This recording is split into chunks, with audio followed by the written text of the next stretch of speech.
Kali ini kita akan membahas mengenai spektrofotometri UV vis. Spektrofotometri UV vis alat yang digunakan untuk menganalisis hasil interaksi antara radiasi elektromagnetik dengan materi yang melibatkan cahaya.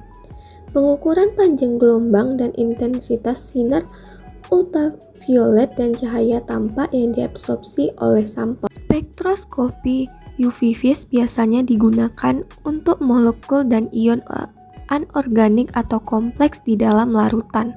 Spektroskopi UV vis dapat digunakan dalam analisis kuantitatif dan kualitatif.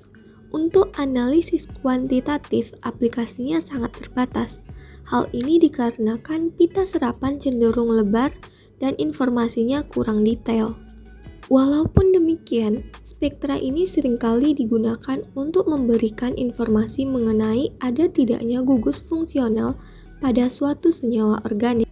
Selain itu, untuk menentukan gugus fungsi, spektra UV vis juga sering digunakan untuk mengidentifikasi spesies molekuler dengan cara membandingkan spektra spesies sampel dengan spektra standar atau literatur yang telah diketahui.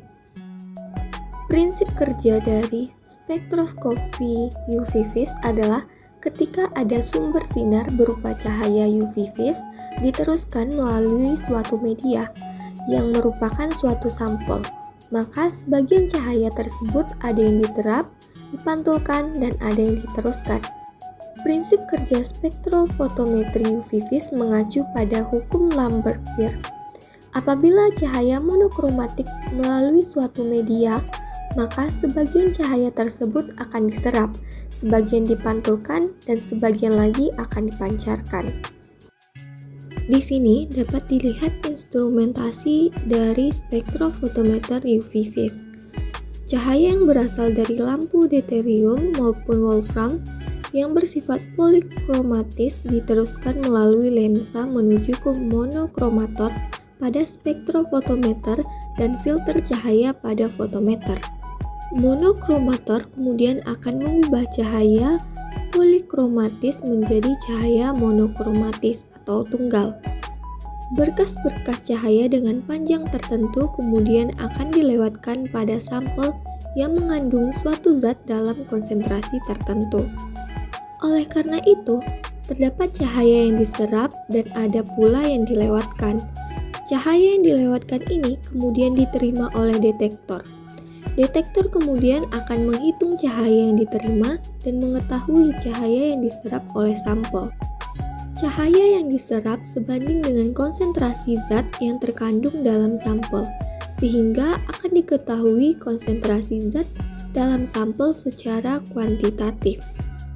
Berikut ini dapat kita lihat alat spektrofotometri UV vis yang dapat kita gunakan. Adapun bagian-bagian dari spektrofotometer UV vis yang pertama, sumber cahaya, di mana sumber cahaya pada spektrofotometer harus memiliki pancaran radiasi yang stabil dan intensitasnya tinggi. Sumber cahaya pada spektrofotometer UV vis ada dua macam. Yang pertama, lampu tungsten. Lampu ini digunakan untuk mengukur sampel pada daerah tampak. Bentuk lampu mirip dengan bola lampu pijar biasa. Memiliki panjang gelombang antara 350 sampai 2200 nanometer. Spektrum radiasinya berupa garis lengkung, umumnya memiliki waktu 1000 jam pemakaian. Yang kedua itu lampu deuterium. Lampu ini dipakai pada panjang gelombang 190 sampai 380 nanometer. Spektrum energi radiasinya lurus dan digunakan untuk mengukur sampel yang terletak pada daerah UV, memiliki waktu 500 jam pemakaian. Monokromator adalah alat yang akan memecah cahaya polikromatis menjadi cahaya tunggal dengan komponen panjang gelombang tertentu. Bagian-bagian monokromator yaitu prisma. Prisma akan mendispersikan radiasi elektromagnetik sebesar mungkin supaya didapatkan resolusi yang baik dari radiasi polikromatis.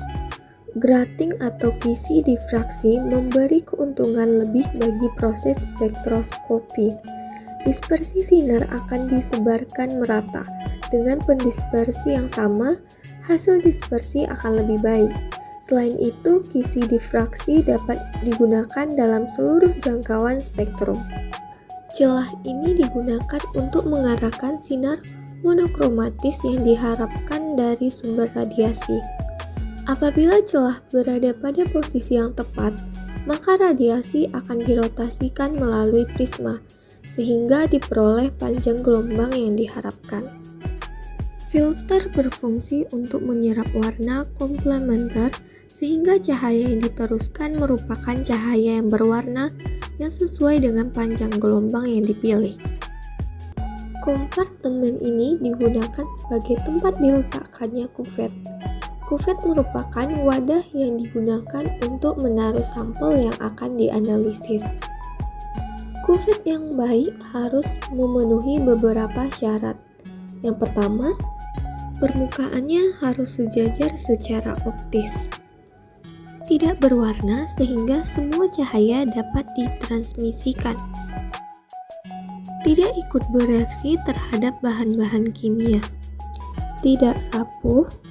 Dan yang terakhir yaitu bentuknya sederhana. Detektor akan menangkap sinar yang diteruskan oleh larutan. Sinar kemudian diubah menjadi sinyal listrik oleh amplifier dan dalam bentuk recorder dan ditampilkan dalam bentuk angka-angka pada komputer. Terdapat beberapa jenis detektor pada spektrofotometer. Yang pertama ada phototube, kedua photomultiplier, solid state, thermocouple, dan thermistor. Adapun syarat-syarat ideal sebuah detektor yaitu mempunyai kepekaan yang tinggi, respon konstan pada berbagai panjang gelombang, waktu respon cepat, dan sinyal minimum tanpa radiasi. Sinyal listrik yang dihasilkan harus sebanding dengan tenaga radiasi.